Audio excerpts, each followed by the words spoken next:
Good morning बच्चों, कैसे हो। कल हमने 8वीं कक्षा की प्रथम कविता ध्वनि के जो मुख्य शब्दार्थ थे उनको किया था।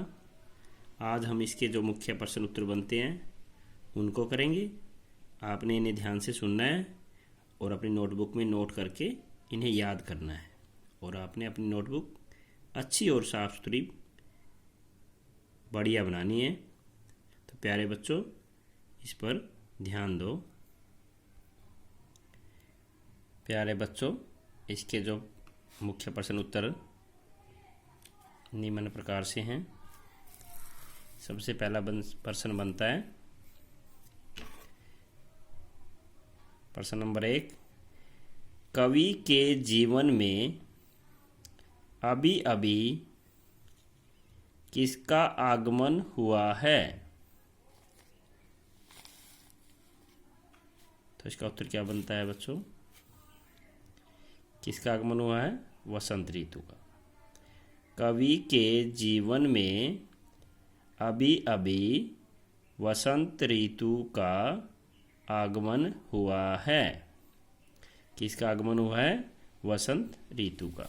तो अगला प्रश्न क्या बनता है, कवि किसके शरीर पर कोमल हाथ फेरता है।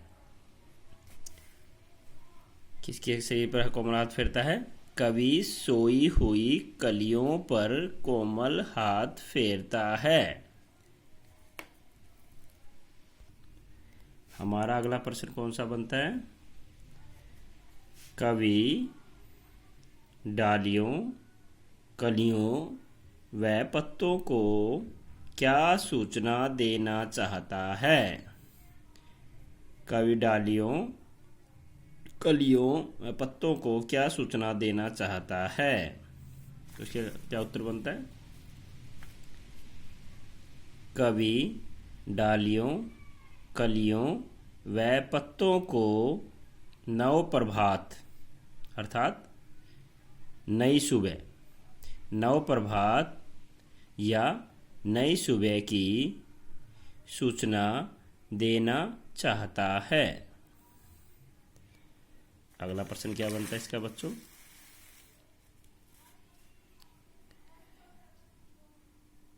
प्रश्न नंबर 4, कवि किसका आलस दूर करना चाहता है। तो क्या बनता है इसका उत्तर? कवि प्रत्येक फूल व कली का आलस दूर करना चाहता है। अगला प्रश्न क्या बनता है इसका? कवि को क्या विश्वास है।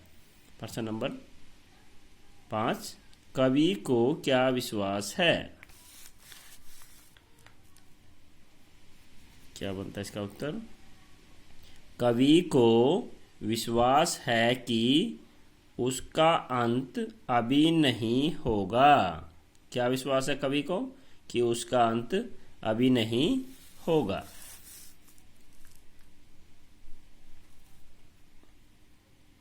कवि को ऐसा विश्वास क्यों है कि उसका अंत कभी नहीं होगा। तो क्या उत्तर बनता है इसका? कवि को विश्वास है कि उसका अंत कभी नहीं होगा क्योंकि अभी तो उसके जीवन में खुशियाँ आई हैं। क्योंकि उसके जीवन में अभी अभी खुशी आई है, तो कवि कह रहा है कि उसके जीवन का अंत अभी नहीं होगा और उसका जीवन तो अभी बहुत लंबा चलेगा। उसे जीवन में आगे बढ़ना है, उसे तरक्की करनी है। तो अगला प्रश्न क्या बनता है बच्चों इसका?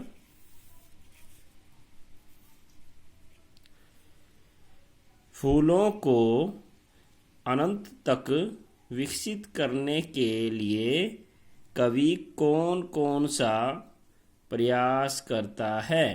तो कौन कौन सा प्रयास करता है बच्चों?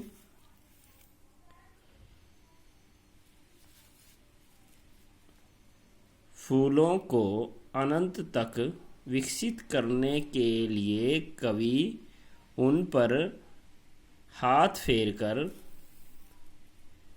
जगाता है और उन्हें जीवन रूपी अमृत से सींचता है। अगला प्रश्न क्या बनता है बच्चों इसका? कवि पुष्पों की तंद्रा और आलस्य दूर करने के लिए क्या करना चाहता है? क्या उत्तर बनता है इसका? लास्ट प्रश्न है इसका, लास्ट उत्तर है कवि फूलों की तंद्रा और आलस्य दूर करने के लिए उन पर हाथ फेरकर नई सुबह की सूचना देता है। तो प्यारे बच्चों, इस अध्याय के, इस कविता के यही प्रश्न उत्तर बनते हैं। तो कृपया आप इसे ध्यान से लिखेंगे और अपनी नोटबुक को अच्छा साफ सुथरा बढ़िया बनाएंगे। तो प्यारे बच्चों, आपका बहुत बहुत धन्यवाद। Thank you.